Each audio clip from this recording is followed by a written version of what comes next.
Shalom, luar biasa. Saudara bisa bayangkan ketika Steve bilang orang yang buta sejak lahir itu nggak pernah bisa mimpi. Iya. Karena nggak tahu apa-apa. Betul tidak?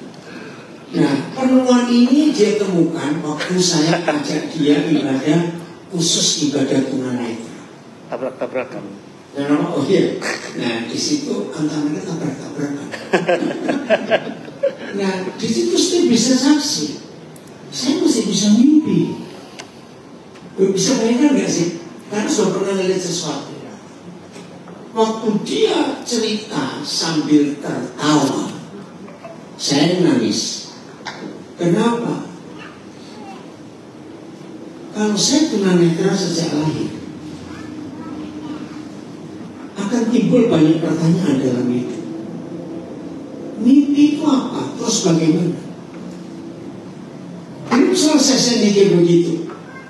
Kalau saya jadi Steve, maaf pertanyaan, mana lebih sakit? Yang memang gak pernah tahu apa-apa, gak bisa mimpi, dan yang pernah tahu apa-apa, sekarang gak lihat apa-apa, hanya bisa mimpi. Nanti pertanyaan saya, robot lagi jawabnya. Tapi akhirnya ketemu, jauh lebih sakit seperti Steve. Karena dia pernah lihat sesuatu, sekarang gak bisa. Dalam suatu perjalanan yang jauh, terus saya lihat dia itu senyum-senyum. Ya saya tanya dong, biasanya orang senyum itu karena lihat sesuatu dengan sesuatu. Saya sebut dia, kamu senyum kenapa? Saya lagi gambar di angan-angan saya. Karena tadi sebelum sampai daerah itu daerah ruko, seperti pasar, ramai sekali. Nah saya rasa ini banyak ruko, street ini pasar begini. Nah gak lama jalan dia senyum-senyum. Saya senggol. Senyum apa? Saya bayangkan kalau saya lagi melukis di angan-angan saya, rukonya begini, ada tenda, ada warung, ada kursi, ada orang duduk. Dia gak lihat saya nangis. Bisa bayangkan gak? Dulu dia pernah melihat situasi seperti itu. Akhirnya saya nyesel, kenapa saya jadi cerita ini dari mana? Kalau saya nggak cerita, pasti dia nggak punya bayangan. Kalau itu ruko, kejejeran ruko dan kami bisa ngerti. Nah tadi ada komen sih dari Asen dari Bandung. Oh. Wah ternyata Steve sudah bisa berdamai dengan dirinya sendiri. Amin. Maka itu bisa menjadi berkat, bisa menghibur orang. Saudara berhak nggak seperti Steve marah kepada Tuhan? Kenapa Tuhan nggak lindungi? Boleh seperti itu? Maka itu ini salah satu bentuk yang saya ajak Steve keliling untuk bermisi, ceritakan kepada banyak orang separah apa sebuah kehidupan, kejadian sejelek apa, tetap ada harapan. Amin. Amin. Karena banyak orang kaya, sehat secara fisik, mata melihat, tapi gak ada harapan, penuh ketakutan. Ada gak orang seperti itu? Nah jadi kalau kita mau bermisi, maka kita harus tahu siapa orang itu dan kita mau bagikan apa. Siap belajar firman Tuhan? Puji Tuhan. Terima kasih lagi sekali Bapak Gembala, Ibu Gembala Shepherd Supik yang memberikan kesempatan untuk saya dan semua saudara belajar mengerti hati misi. Kita buka ayat yang pertama, 1 Timotius 2 ayat 4. 1 Timotius 2 ayat yang keempat. Tema utama Yesaya 6 ayat pertama 8. Ya ayat 8. Nanti kita lihat. Sekarang kita lihat ini. Saudara, 1 Timotius 2 ayat 4. Inilah satu-satunya ayat dalam seluruh Alkitab yang menuliskan dan memberitahu kita apa itu kehendak Tuhan. Cuma satu ini. Maka itu kalimat pertama yang bacanya menghendaki. Jadi hanya ini yang sangat jelas apa itu kehendak Tuhan.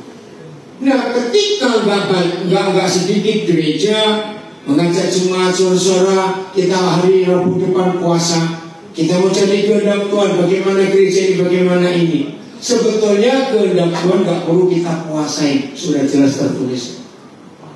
Amin. Dia menghendaki apa? Supaya semua orang diselamatkan. Ini kehendak. Saya percaya semua kita sering menyanyi menyenangkanmu, betul? Hanya ada satu cara bagaimana kita menyenangkan seseorang. Gak usah ngomong Tuhan. Hanya ada satu cara bagaimana kita bisa membuat seseorang itu senang hati. Kalau kita tahu dia suka apa. Betul tidak? Kalau kita mengetahui kesukaan orang itu, maka menyenangkan dia itu sangat mudah. Betul ya? Nah, apa kesukaan Bapa kita di surga? Maaf, saya sering tanya kepada banyak orang Kristen. Kalau ada orang rajin doa pagi, rajin doa siang, rajin doa sore, rajin doa malam, bagus atau tidak? Tidak, itu pemalas. Kapan kerjanya? Doa terus berkat. Mas tahu? Belum betul tidak? Itu salah. Kalau pagi doa, siang doa, sore doa, malam doa, utangnya banyak. Saya marah kepada tokoh-tokoh khotbah. Saudara punya utang berapa? Saya doakan supaya lunas. Usah marah. Itu kurang ajar betul. Masa yang pakai duit kita Tuhan suruh bayar? Lu betul atau tidak? Tidak bisa. Jadi rajin doa itu bukan kehendak Tuhan. Rajin baca Alkitab pun bukan kehendak Tuhan. Rajin puasa pun bukan kehendak Tuhan. Rajin pelayanan pun bukan kehendak Tuhan. Karena terbukti nggak sedikit orang berkata melayani karena hobi. Pernah ketemu ada orang punya hobi pelayanan? Sibuknya luar biasa, tapi hobi. Maaf. Maka itu hanya satu ayat ini yang memberitahu kita. Kursi bisa di depan sini. Sebelah kiri saya itu ada banyak ruangan. Jangan semua di belakang sempit. Ya, ke depan sini. Yaudah, taruh masing, maju. Yaudah. Ya. Jadi inilah satu-satunya ayat yang memberitahu kita apa yang Papa kehendaki. Baca lagi supaya semua orang, tidak ada kriteria. Rambut lurus keriting, warna kulit, gaya, bahasa tidak. Pokoknya orang. Serius. Jadi setiap kali kita melihat orang yang belum tahu siapa yang bisa mengampuni semua kejahatan masa lalu. Kalau kita ketemu orang yang begitu sulit menikmati hidup karena penuh ketakutan dan kekhawatiran, itulah orang yang dikehendaki Tuhan supaya diapakan? Diselamatkan. Apa itu arti kata selamat? Ya, maaf ini intermezzo. Orang Jawa banyak sekali memberi nama anaknya selamat. Atau selamat. Tapi tidak semua nama selamat itu selamat. Ada yang nama selamat sering kecelakaan juga. Harus ganti nama. Nah, diselamatkan itu bukan dikristenkan. Diselamatkan bukan dijadikan anggota sebuah gereja. Diselamatkan itu artinya, ya. Kita selesaikan dulu. Baca lagi ya, 1 Timotius 4 sampai selesai. 1, 2, 3. Yang menghendaki supaya semua orang diselamatkan dan memperoleh pengenalan yang benar akan kebenaran. Siapa kebenaran itu? Yesus. Tuhan Yesus. Akulah jalan, kebenaran. Nah, diselamatkan multimedia Kejadian 1 ayat 26. Diselamatkan itu artinya dikembalikan ke posisi semula waktu manusia dijadikan. Berfirmanlah Tuhan, baiklah kita menjadikan manusia menurut gambar dan rupa kita, supaya mereka berkuasa seperti Tuhan. Itu jawaban. Nah, setan dan neraka paling benci ayat ini. Dan kebencian mereka berhasil dalam hal apa? Manusia itu ditetapkan, diputuskan menjadi seperti Tuhan. Katakan amin. Kalau saya pakai bahasa Indonesia, amin. Maka setan membuat manusia nggak seperti Tuhan, tapi seperti hantu. Dibalik, setan berhasil. Setan berhasil.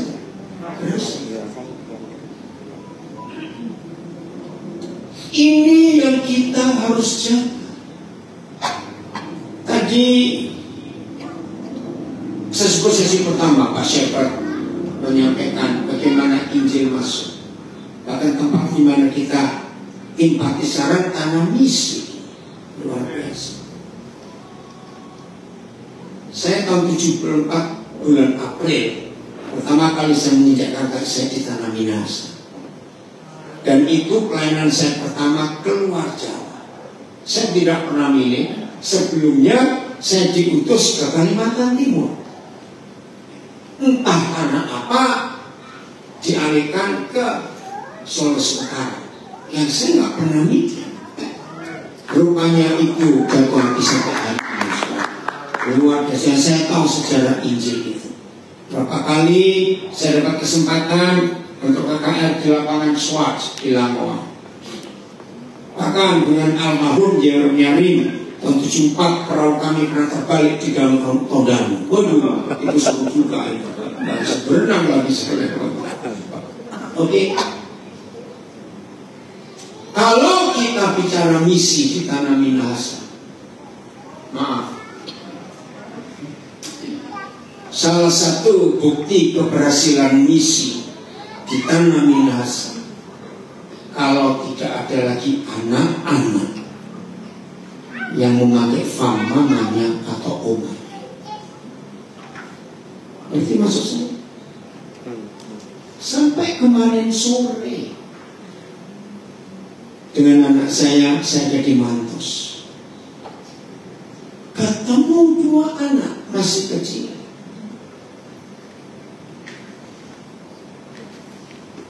Satu pakai fam omanya, satu pakai fam mama. Karena bapaknya tidak ada. Jangan anggap enteng kalau di tanah Injil ini masih ada anak-anak nggak jelas siapa bapaknya. Ini kegagalan misi. Saya cukup banyak bertemu dengan pribadi-pribadi yang seperti ini.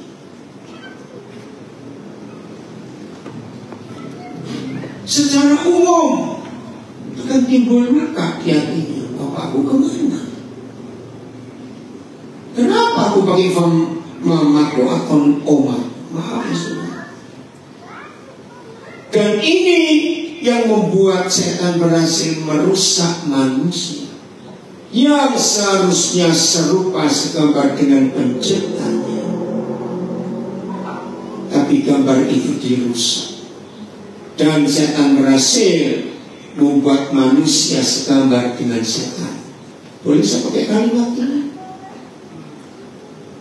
Jadi misi itu bukan membuat gedung besar, gereja isinya banyak, tidak, itu bukan misi. Dan ini kesalahan. Kesalahan apa? Kesalahan sejarah misi. 100% Semua misi yang datang ke Asia 100% itu dari Eropa. Nah, di zaman itu pusat misi mereka di Belanda, di Swiss, di Jerman tidak akan kirim uang untuk para misionarisnya, para sendingnya, itu bahasa Belanda, kalau tidak melihat penambahan jumlah baptisan. Ini sejarah.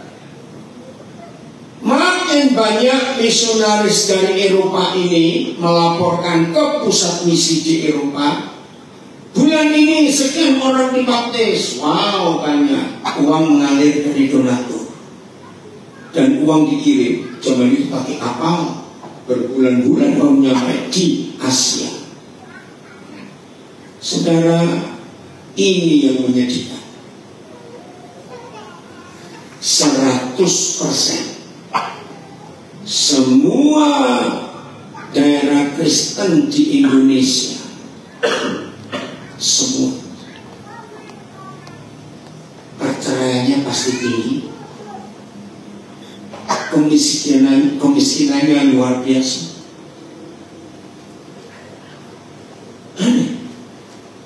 Padahal semua daerah Kristen di Indonesia ini tanahnya subur, sumber daya alamnya luar biasa. Tapi fakta, ini sudah tahun 2025. Mengapa di tanah-tanah Kristen yang gedung-gedung gerejanya wow, tapi adat istiadat nenek moyang tetap dijunjung tinggi? Saya berkata betul atau salah? Karena para misionaris tidak memuridkan petobat baru, hanya sekedar membaptis supaya uang dana misi masuk.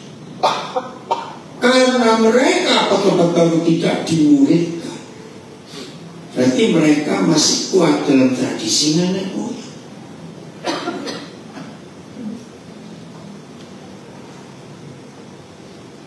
Dan salah satu adat yang merusak orang Kristen di tanah Kristen adalah hukum adat perkawinan dan kematian. Kalau Minasa nggak terlalu, Sangir masih sebagian. Lihat aja mulai dari Papua, Maluku, NTT, Sulawesi Utara, Sangir, Minasa, Toraja, Kalimantan, sampai ke Tanah Batak, Nias, Mentawai, miskin. Karena ada, maaf kalau ada orang Toraja. Orang Toraja itu salah satu suku di Indonesia yang utangnya paling banyak. Kenapa? Orang meninggal harus bayar potong kerbau sekian, dan itu hutang 6-7 turunan gak lunas. Belum lagi adat mas kawin. Di Papua percinan luar biasa. Di daerah-daerah seperti itu, Nias juga, orang tua paling sedih kalau punya anak laki, harus bayar mas kawin. Mereka senang kalau punya anak perempuan karena dapat mas kawin. Nah, namanya orang harus menikah tapi nggak punya uang, berzina, free sex, merajalela. Maaf.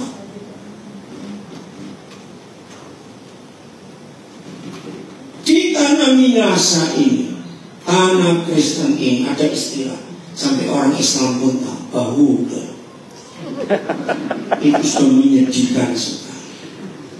Anak-anak kecil sudah susah melihat contoh menikah yang murni karena orang tuanya kacau balau.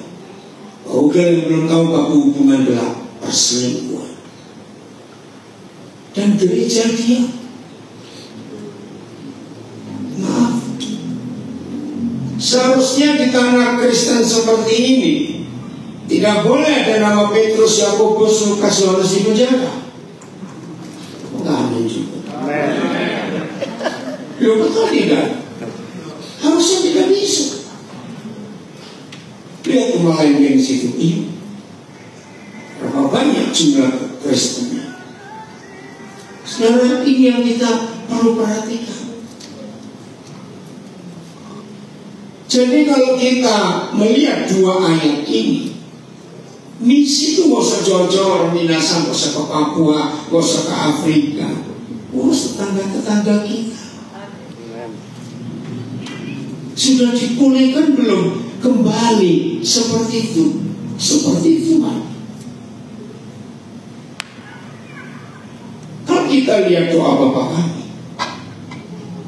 kata kuncinya di kalimat ini, Bapa kami di surga, dikuduskan namamu, datanglah kerajaanmu, jadilah kehendakmu, supaya, ini terjemahan betul, supaya bumi jadi seperti surga. Ini sebuah permintaan yang gak main-main, supaya bumi jadi seperti surga. Karena cuma ada satu di antara dua. Kalau bumi tidak ada seperti surga, pasti seperti selama anak-anak di rumahnya sendiri masih penuh penderitaan, maka bumi tetap akan seperti neraka. Saudara, kenapa saya katakan selama anak-anak masih menderita di rumahnya sendiri, dan penyebab anak-anak menderita di rumahnya karena dua bajingan yang menyebut diri papa mama mereka. Katakan amin, supaya bertobat. Tidak ada penderitaan yang lain buat anak-anak. Bukan karena gak ada makanan, bukan gak punya karena bukan gak punya HP. Tolong jawab. Anak-anak menderita kalau papa mamanya rajin bertengkar. Betul atau salah kami ngerti? Dan itu terjadi di tanah Kristen ini.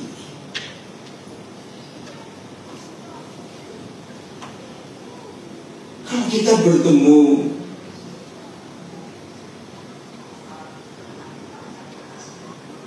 seorang ibu, oke, kita baca dulu ayat ini. Pengkhotbah 5 mulai ayat 1. Kiranya Roh Kudus menolong kita. Pengkhotbah Ratapan 5 mulai ayat 1. Terima kasih Papa, kalau hari ini kami ada di sebuah pertemuan penting yang tidak bahas masalah anggaran proyek APBD. Kami bahas tentang bumi harus jadi sama seperti surga. Amin. Melakukan misi yang Tuhan kehendaki. Terima kasih. Ingatlah ya Yahweh, ini penderitaan. Ratapan, ini kitab dari 66 kitab yang kita punya, ini yang paling jelek namanya Meratap. Ingatlah ya Yahweh, apa yang terjadi atas kami. Kita belum tahu siapa kami di sini. Pandanglah dan lihatlah akan kehinaan kami. Membaca ini sedih, dan itu ada di sekitar kita, nggak jauh-jauh. Kita keluar hidup aja kan ketemunya. Ayat 2. Milik pusaka kami beralih kepada orang lain. Rumah-rumah kami jadi milik orang asing. Siapa ini? Ayat 3. Nah, kami menjadi fathers. Tolong cari, masih ada di internet, koran Kompas 9 Oktober. Tolong cari. Saya tidak tahu kenapa Kompas hari itu menulis Indonesia menjadi negara nomor 3 yang jumlah anak yatimnya terbanyak. Nomor 3, saudara. Dan di Kompas itu ditulis setiap 1 dari 5 anak Indonesia itu pasti gak punya bapak. Wih, saya nangis waktu dapat itu, anak-anak saya kirim. Kami menjadi anak yatim. Teruskan. Tak punya bapak dan ibu kami seperti janda. Januari 78, Roh Kudus membukakan saya ke ratapan 5 ini. Maka itu sejak hari itu sampai hari ini, seperti saudara kenal saya, pelayanan saya adalah mencari anak-anak yang tak punya bapak. Diskusi pertama saya dengan Bapak di surga, kalimat ini, ibu kami seperti janda. Itu buat saya mengganggu sekali. Kenapa kalau janda tidak disebut ibu kami janda, tapi seperti? Saya coba lihat beberapa terjemahan yang lain, ternyata betul. Loh, kenapa seperti janda? Woi, Roh Kudus luar biasa. Janda itu kalau sudah menikah, suaminya meninggal atau cerai. Tapi kalau seperti janda, nggak pernah menikah tapi punya anak. Woi.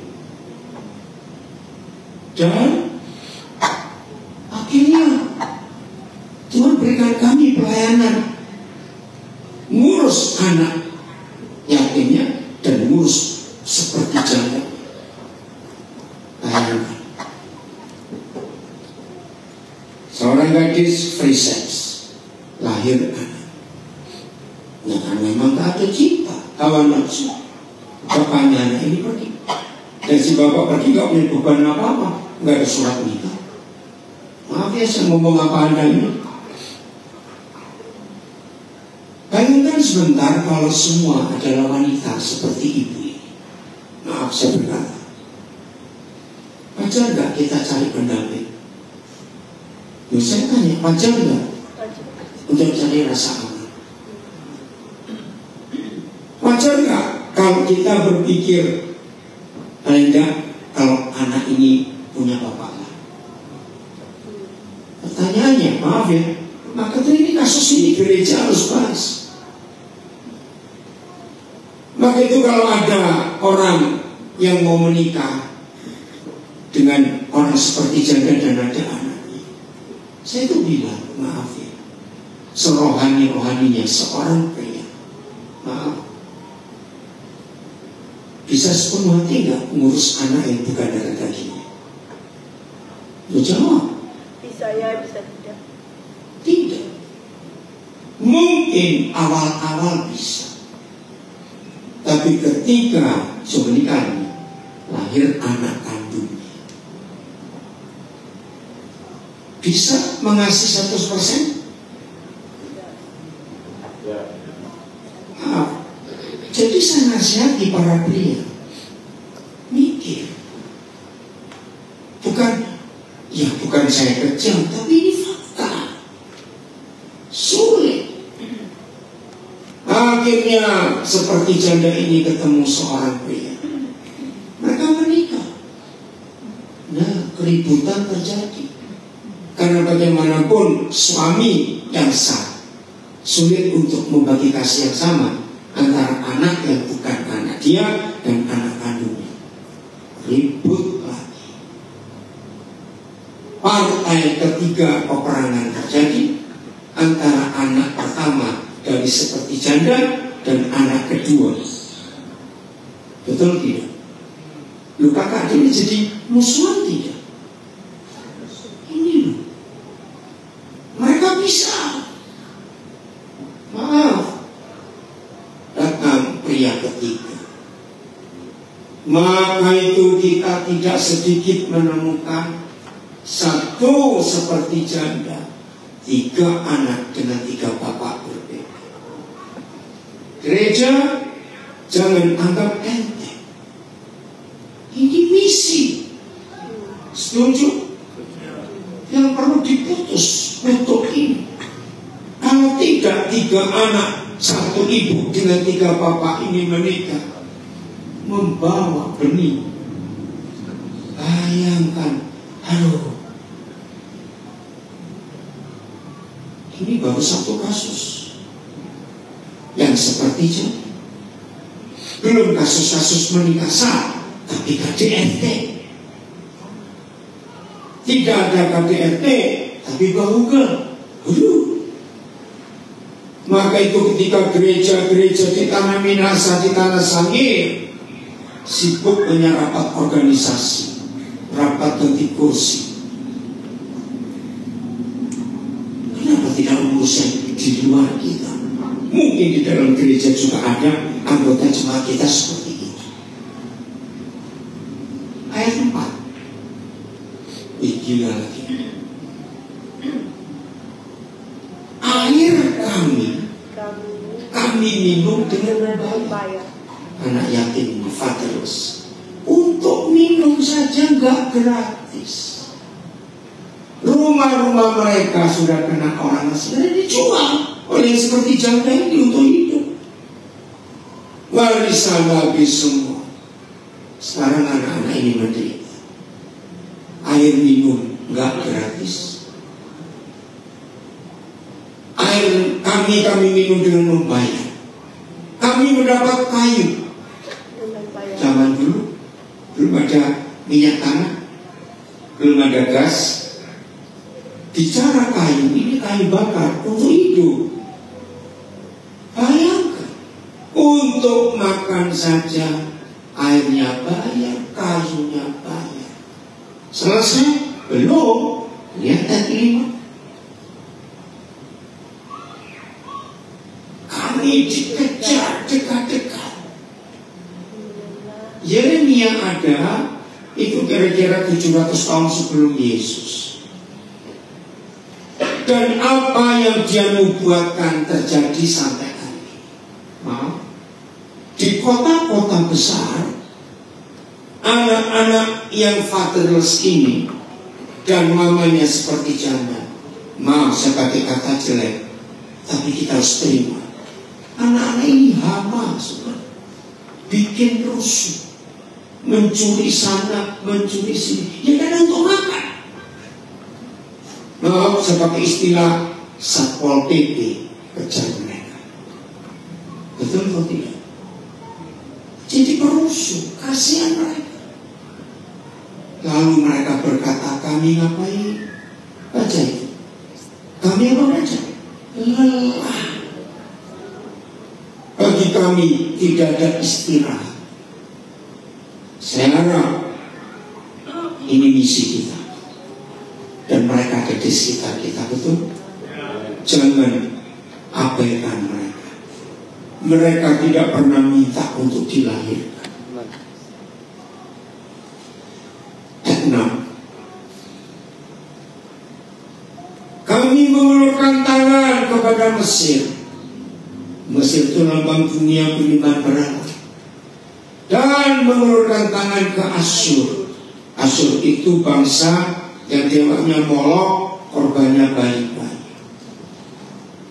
Hanya untuk menjadi kejam. Karena gak dapat apa-apa. Dunia pelarian mereka. Nanti itu mereka ada di pasar, di terminal, di pelabuhan. Kalau mereka punya rumah, mereka gak bisa nyaman tinggal di rumah karena pertengkaran. Betul? Saya tanya jujur, sering nggak ada nggak di sekitar kita yang terdaftar sekian ribu tahun yang lalu yang ikuti di rumah? Jangan jauh-jauh, cari mereka. Ayat 7 ini mengerikan. Bapak kami, maaf sebagai kalimat kasar, bapak kami hanya tahu kawin dan beranak saja. Mereka tidak ada lagi. Baca terus. Dan kami yang menanggung kebencanaan mereka. Kami yang menanggung kedurjanaan mereka. Tolong pria-pria jaga diri.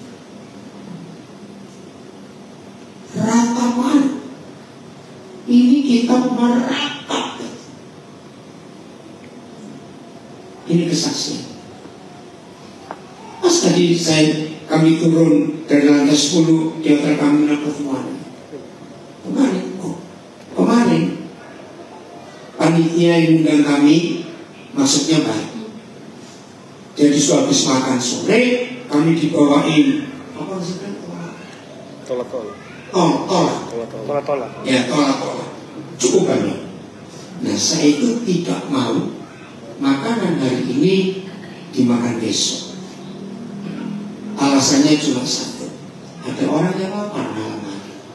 Saya harus balik. Nah, karena tinggal di hotel, itu kebiasaan saya. Saya tanya anak saya, ada yang kamu mau makan tidak? Ya, apa tuh? Sambil diam saya berdoa, Tuhan, ketemukan dengan yang betul-betul memerlukan. Begitu keluar dari ini, ada seorang anak muda lagi nyapu-nyapu di lobi. Begitu saya lihat dia, itu hebatnya Allah. Dia nggak punya apa-apa dan dia punya tunggakan uang bos. Oh ya, saya panggil namanya. Oke, saya bilang kalau kamu bisa bawa pulang, bawa orang di rumah. Nggak ada pak, saya sendiri saya kos. Dia udah bagi ke teman-teman. Kamu ditinggal ayahmu sejak umur berapa? Untuk beberapa saat dia diam dan melihat saya dengan mata yang penuh kecurigaan. Bapak siapa? Saya bilang orang. Kami tanya bapak siapa? Dia masih diam. Kata ibu saya umur 4 tahun saya pergi. Dan sampai hari saya datang lagi. Mulai hari ini ambil saya papa. Tunggaan uang kosmu berapa bulan? Dia bingung lagi. Kenapa saya bisa tahu? Saya bilang ini Tuhan Yesus. Udah, saya keluarkan uang, bayar sisa yang belum dibayar. Terus saya WA dia sampai malam. Satu kalimat, satu nanti saya sudah bisa baca. Saya suruh panggil itu, saya minta ibu saya papa. WA-nya begini, Pak, maaf, belum pernah keluar kata itu dari mulut saya selama saya hidup.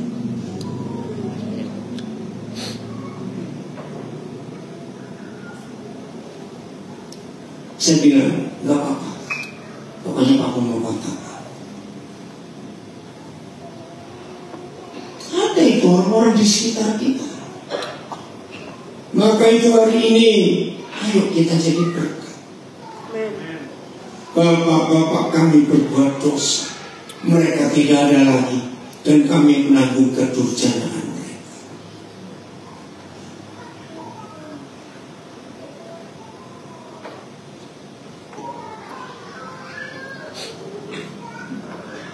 Di kota-kota besar seperti Manado, Tomohon, Lamongan, dan banyak lagi, orang di Indonesia itu senang kalau punya rumah besar. Jangan marah ya, saya ngomong apa. Tapi lebih senang kalau punya sofa gede-gede sampai orang tamunya penuh. Betul atau salah saya ngomong? Yang seharusnya rumah-rumah besar itu cari anak-anak seperti ini. Bawa mereka pulang, ayo pulang. Ayo pulang. Ini yang Tuhan minta. Misi Lukas 14. Jadi menyelamatkan semua orang itu bukan mengkristenkan, bukan menjadikan orang itu anggota gereja, tapi mengembalikan. Dari kata reformat, dikembalikan ke format semula. Apa format semula kita? Serupa dan segambar dengan Tuhan.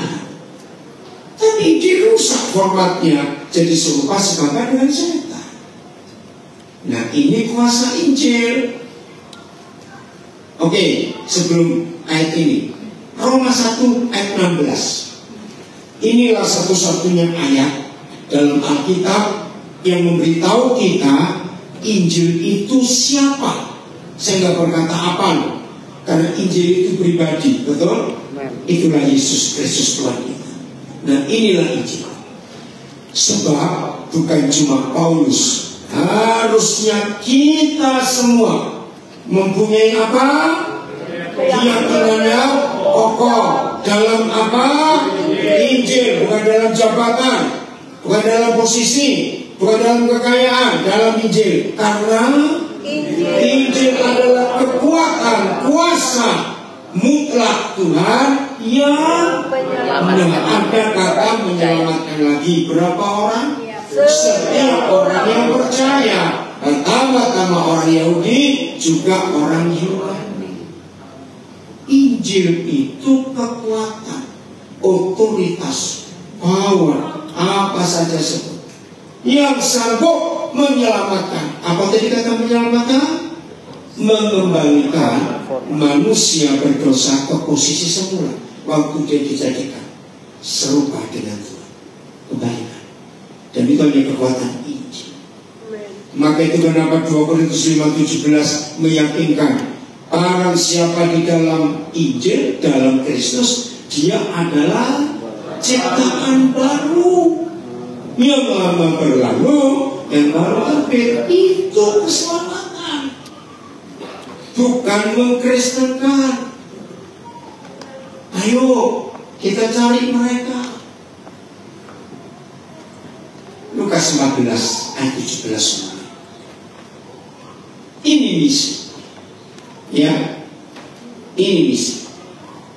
Menjelang perjamuan itu dimulai, ia menyuruh hambanya mengatakan pada para undangan, marilah, sebab segala sesuatu sudah siap.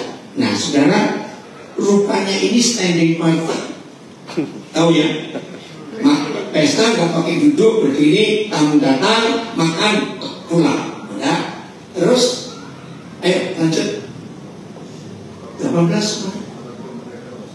Tetapi mereka yang diundang bersama-sama minta maaf. Ini standing party. Yang pertama berkata kepada yang punya pesta, aku telah membeli ladang.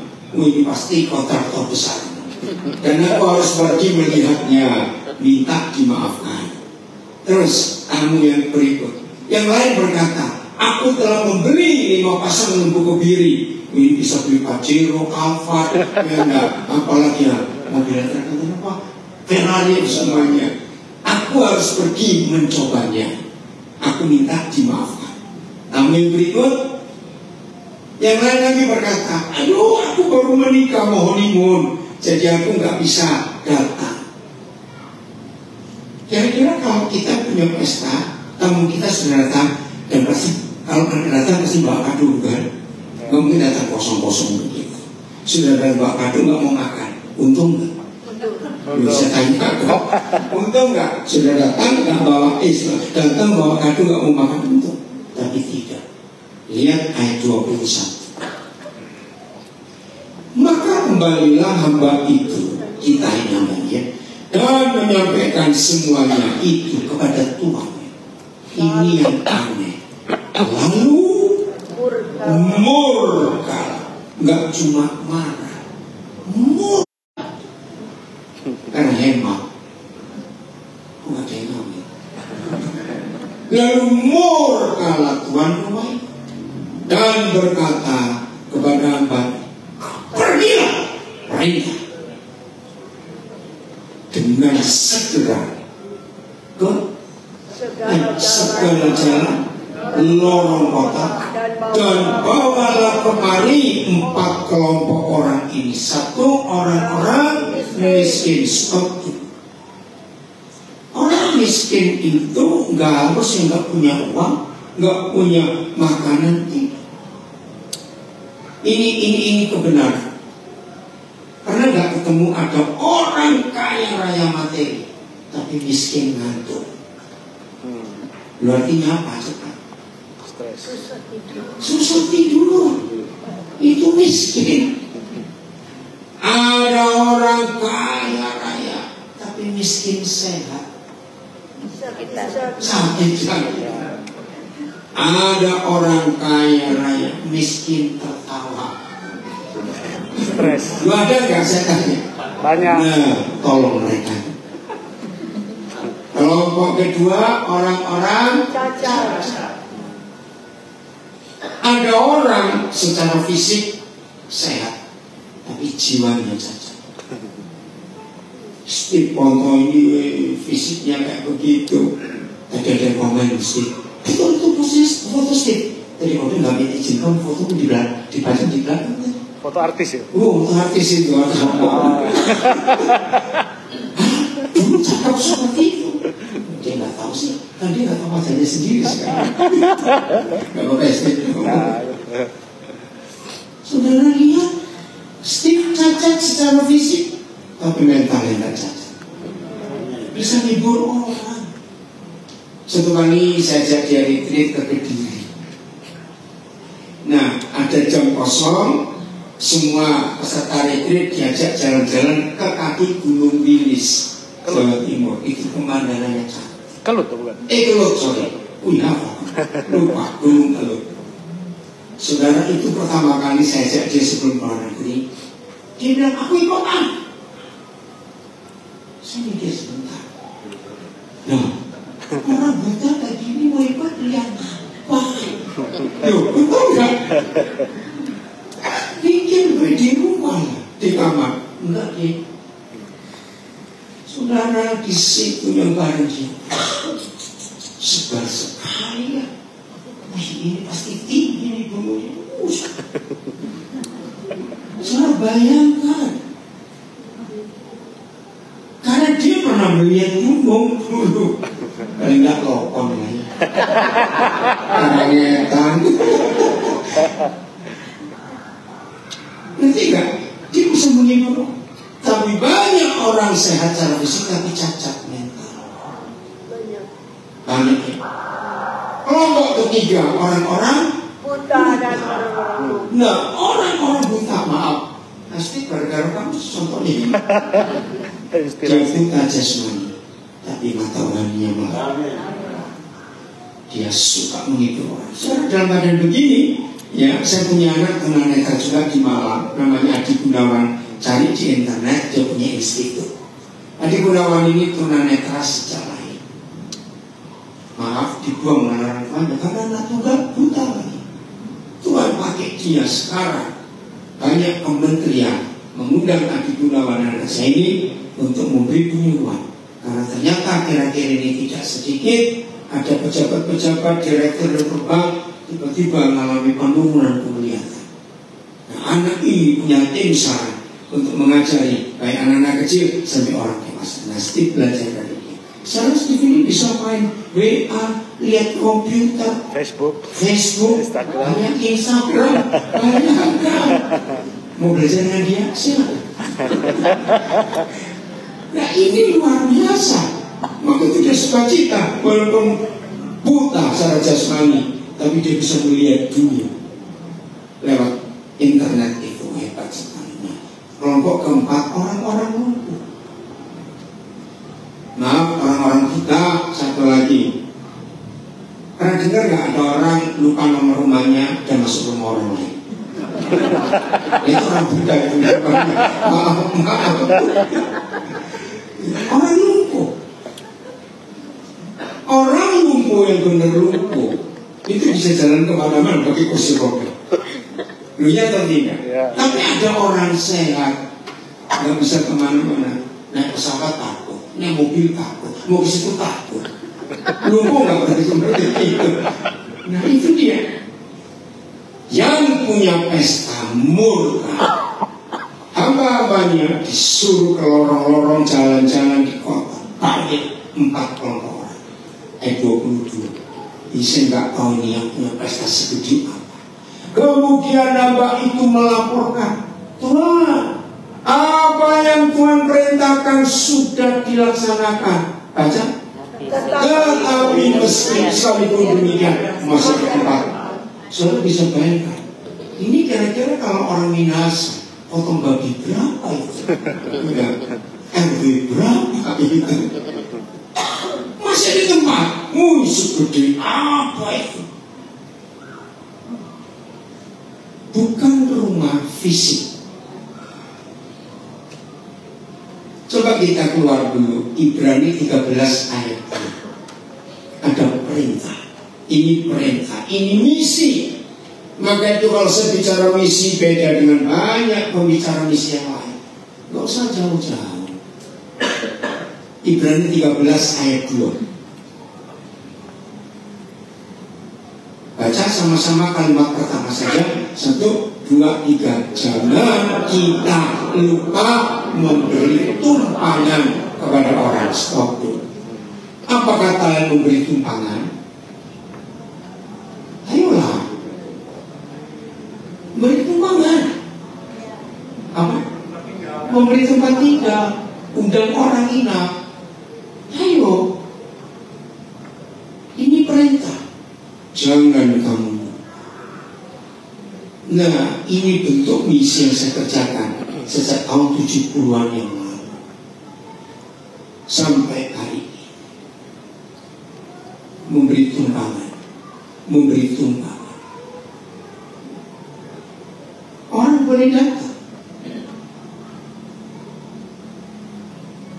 nginap, tinggal. Yang tinggal saya beri batas, ya, supaya yang lain bisa pakai. Salah satu contoh, saya punya rumah di saya di atas. Saya beri nyicil dulu seorang guru SMA Kristen Ebenezer, namanya Pak Denny Rembet. Tahun berapa itu, 90-an. Nyicil sampai 8 tahun baru lulus. Tapi tanah itu gak ada jalan. Sekarang jadi daerah cantik sekali. Dan banyak tempat Tuhan kalau selalu berikan untuk memberi tumpangan. Karena lanjut ayat 22 Lukas 14. Jadi misi tidak membawa orang ke ibadah, ke kebaktian minggu, bawa ke rumah. Kemudian hamba itu melaporkan, Tuhan, apa yang Tuhan perintahkan sudah dilaksanakan, tapi saya pun demikian masih ada tempat. Ayat 23. Apa jawab raja yang punya pesta itu? Lalu kata Tuhan itu kepada siapa? Lupa. Kita kan banyak lupa. Saya tahu itu hambanya, jangan bilang saya bukan huruf, nggak bisa baca. Saya bilang, lalu kata Tuhan itu kepada kita, gereja, pergilah ke semua jalan, perempatan, lintasan, ini yang aneh. Paksalah orang-orang yang ada di situ masuk. Nah, ini buat saya nangis. Karena rumahku harus penuh. Di mana rumah Tuhan? Surga, jawaban. Tidak tahukah kamu bahwa itu? Nah, rumah Tuhan itu di hidup kita. Nah, kembali ke Ibrani 13 tadi mau saya dibuka. Ternyata ada dua macam rumah. Satu rumah fisik yang kita punya, dua rumah hati.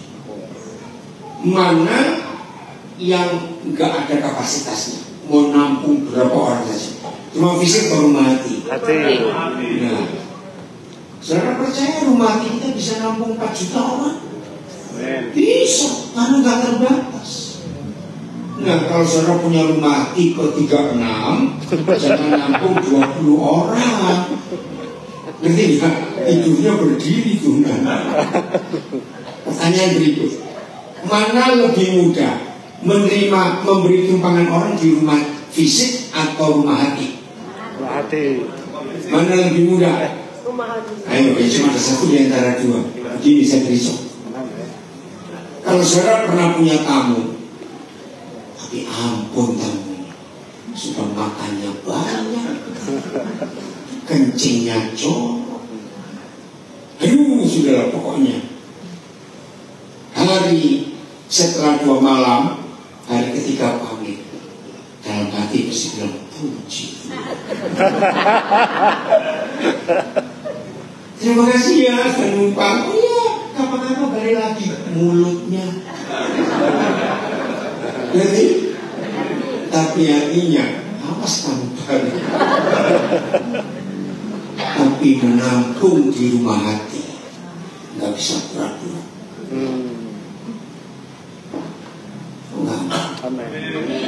Gagahnya penginjilan bagi gereja, menerima orang itu pilih-pilih.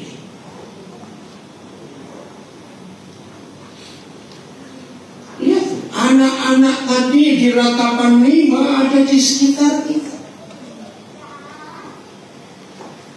Yang kenal saya sudah lama, apa yang saya khotbahkan ini bukan teori. Betul ya, yang kenal saya mengenal. Bulan April tahun 74, pertama kali saya tiba di Tanah Minasa di Manado. Itu pertama kali pun saya naik pesawat dari Surabaya ke Manado pakai Garuda Fokker 28. Harga tiketnya saya nggak akan lupa, 11.600 rupiah.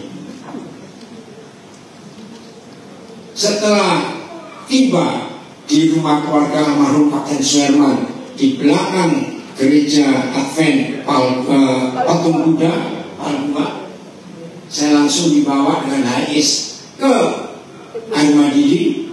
Pas di lapangan koperasi Kopra masih ada di koperasi. Nah setelah itu sekretariat kami di Tumalunto di rumah keluarga Toera, ini cucunya ada di sini, Rene Katamu, Frankie Toera. Nah keluarga Toera ini opanya penginjil cilik zaman dulu, David dengan Reka, Monica, ya. Nah saudara di situ keliling. Kami kalau pelayanan, penginjilan, kesyukur, kesuaan, ya sampai Armadidi bawa, ya ke Matugas pakai oto. Kami jalan kaki sama bawa lampu petromak atau obor zaman itu. Ini seru kalau ingat zaman itu. Kalau orang Advent KKR, orang Pentekosta lempar batu. Orang Pentekosta KKR, orang Katolik lempar batu. Akhirnya zaman itu, iya, apaan orang Kristen itu sendiri? Serius. Berarti ini saya bukan paling tua, kok nggak ada yang komen. Sarung zaman itu. Betul ya, yang tua yang ada zaman itu. Aduh, antar gereja bertengkar sendiri di Minasa. Kami kalau ke Amuran dari lapangan Terminal 45 itu 11 jam paling cepat nyampe Amuran naik bis, pakai dorong-dorong juga. Zaman itu campur ayam, campur anjing, sayur, semua. Terus dari Amuran kami ke Tombatu. Waduh, itu naik pedati itu, pinggang sakit semua. Karena ada jalan aspal, jalan batu. Roda sapi. Kenapa? Roda sapi. Iya, sapi itu apa? Pedatinya orang bawa pulau ke sayur dan kebun. Seru tahun itu. Nah, itu saya bisa cerita semuanya. Hebat Tuhan kita. Amin. Nah, rumahku harus penuh. Ayo kita tampung orang-orang itu. Ini penginjilan. Ini misi. Nggak usah jauh-jauh. Roma 15 ayat 7. Jadi kegagalan misi, penghalang misi itu bukan setan. Catat, penghalang misi, penghalang Injil itu orang Kristen pelit. Ulangi, apa itu penghalang misi? Kristen pelit. Mudah-mudahan nggak ada di sini. Kalau kita pelit, kita nggak berani buka rumah. Kalau kita buka rumah, pilih-pilih juga. Baca sama-sama ayat ini, Roma 15 ayat 7. 1, 2, 3. Sebab itu terimalah satu dengan yang lain, sama seperti Kristus juga telah menerima kita untuk kemuliaan Tuhan. Amin. Ternyata penerimaan pribadi orang itu menyembuhkan orang itu. Lihat kasus bunuh diri terakhir mahasiswa Kristen di Bali. Hanya karena dibully, dirundung. Jahat-jahatan itu membunuh orang gampang sekali. Psikologi mengatakan penyakit yang lebih ngeri dari kanker, dari AIDS, dari COVID adalah ditolak. Betul? Orang ditolak itu sakitnya dalam sekali. Tapi Yesus datang untuk menerima. Dan menerimanya dengan satu standar. Sama aja. Itu sama seperti Tuhan Yesus juga telah menerima kita untuk kemuliaan Tuhan. Jadi menerima kita bukan untuk keuntungan kita, untuk kemuliaan Tuhan. Jadi kita nggak boleh pilih-pilih. Maaf, waktu kita datang kepada Tuhan Yesus, contoh saya, Tuhan, saya berzina, ampuni saya Tuhan Yesus. Mungkin Yesus berkata, Daniel, aku terima kamu, tapi percobaan 3 bulan. Mungkin tidak.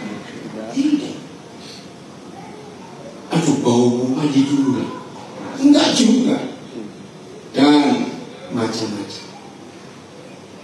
Terima semua orang apa ada. Jadi siang ada satu keluarga, itu calon besan saya, belum pernah ketemu, ya. Dan ini tadi pertama kali saya ketemu mereka, di tahun depan anak saya lagi dapat anak perempuan mereka.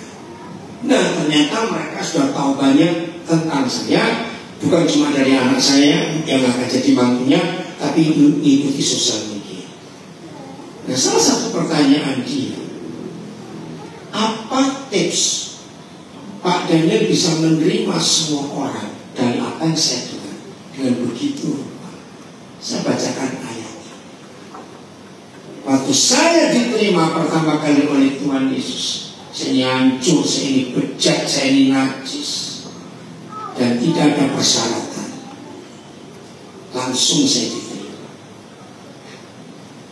Dia bilang, cuma begitu. Saya jawab balik, bukan cuma begitu, itu susah. Betul? Bukan cuma begitu, susah. Karena sikapnya manusia macam milih orang, menerima orang harus pilih-pilih. Betul tidak? Harus begini begitu. Tergantung kriteria kita, syaratnya. Kenapa tidak? Nah, terus salah satu yang terbuka kaget dia. Jadi saya tanya anak-anak, saya ini nggak punya papa, dan mamanya sudah bilang kalau lamaran saya akan mewakili. Akhirnya bicara soal lamaran. Dan muncul. Mungkin saya ini satu-satunya pendeta di Indonesia yang diberi pengalaman Tuhan. Maaf, bukan mau sombong, hampir nggak ada pendeta yang lain. Kenapa? Anak-anak yang Tuhan kirim kepada saya itu hampir semua suku yang ada di Indonesia. Jadi saya sudah punya pengalaman melamar anak orang dengan macam-macam keanehan dan keunikan mereka. Untuk Batak pun saya pernah melamar 7 suku Batak yang berbeda. Untuk Dayak di Kalimantan 11 suku Dayak berbeda. Masing-masing beda. Nah yang paling unik itu melamar di Halmahera Utara. Hari itu pesawat terlambat, belum ada pesawat langsung bisa langsung ke Ternate. Jadi tibanya malam, hampir jam 9 dan harus nyebrang. Saya ditunggu speedboat dari Ternate ke Halmahera. Puji Tuhan cuaca baik malam-malam. Nyampe di kampung itu karena dari pelabuhan naik mobil lagi. Sudah hampir jam 11. Saya baru beres-beres. Terus yang punya mobil apa besok lamarannya mulai jam 3. Saya lihat jam, aduh puji Tuhan bisa istirahat. Saya pikir sore. Tidak Pak, jam 3 subuh. Lo kenapa? Ini adatnya unik. adat suku kami, anak yang masih gadis, masih perawan, tidak boleh dilamar setelah matahari terbit. Oh, saya baru tahu dia nggak suka. Saya tidak sempat tidur. Karena cuma tinggal berapa jam lagi cerita semua. Enggak, saya punya pengalaman melamar banyak. Orang Toraja, macam-macam sudah. Seru ya?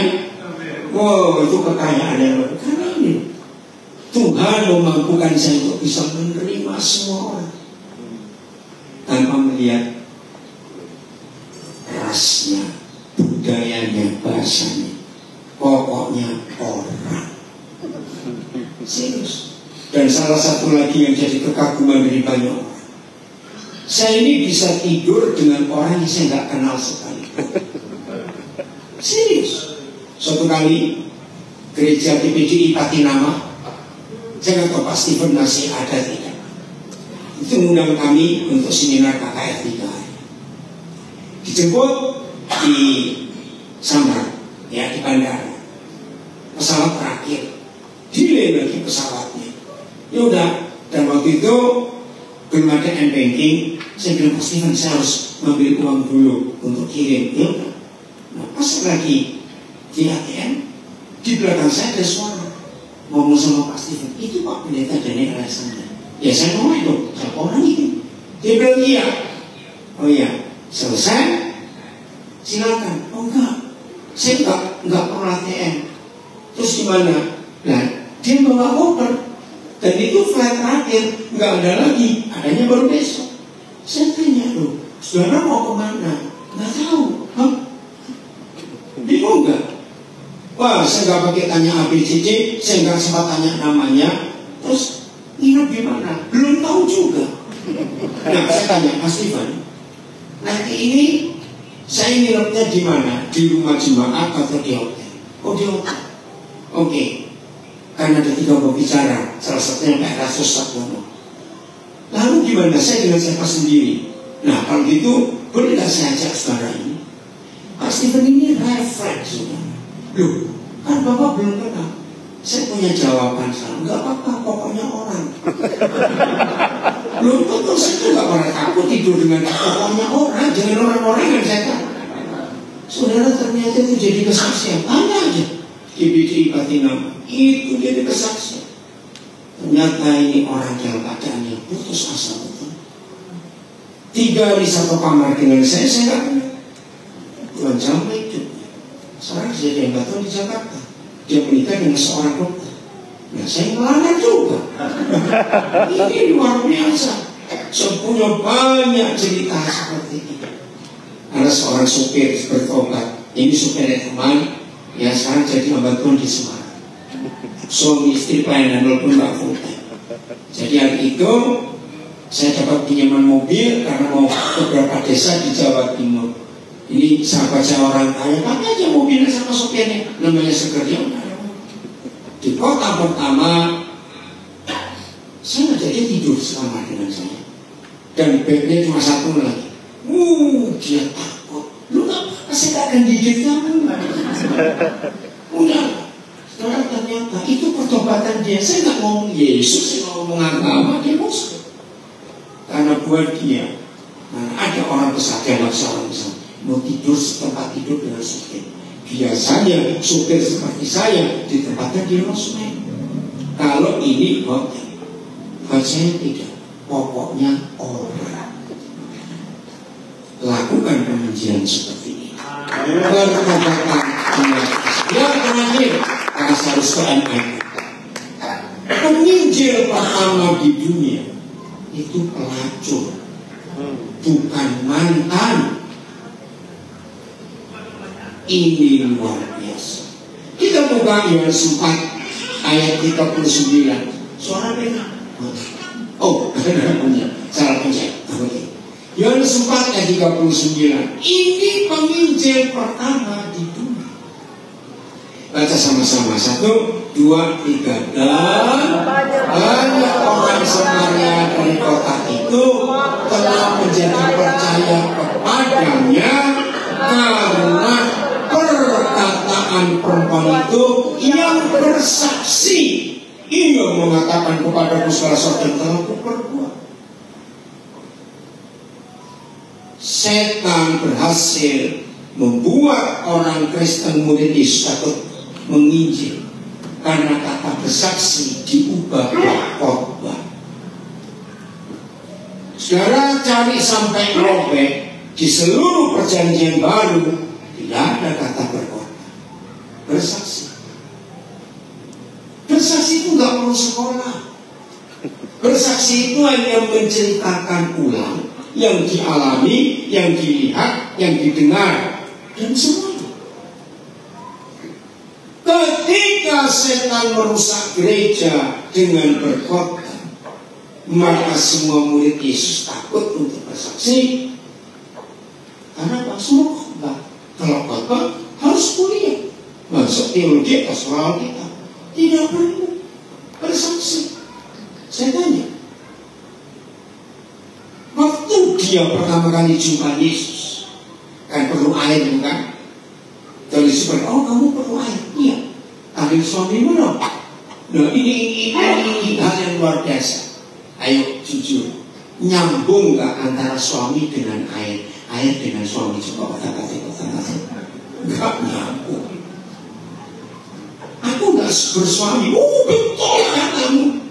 5 laki-laki pernah kamu koleksi.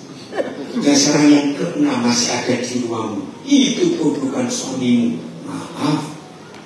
Apa profesi perempuan ini? Kalau koleksinya laki-laki, pelajur bukan? Di situ hidupnya berubah, di jalan Tuhan luar biasa. Waktu dia berangkat dari rumah, tetangga-tetangga tahu nggak siapa dia? Saya tanya cepat jawab. Tahu.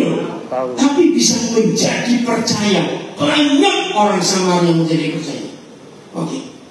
Waktu dia pulang setelah jumpa Yesus cuma sekian belas menit, hitung aja belasan menit, nggak jauh. Di mana tetangga dia masih maaf. Terus cuma berapa jam dia berangkat dari balik lagi. Maaf, logika. Maaf. Buat kita mempercayai perkataan maaf pelacur itu mudah atau susah? Susah. Tapi perubahan hidup orang ini sejak perjumpaan dengan Yesus membuat aura atau kata orang yang ada di hidupnya sampai tetangga lupa siapa dia.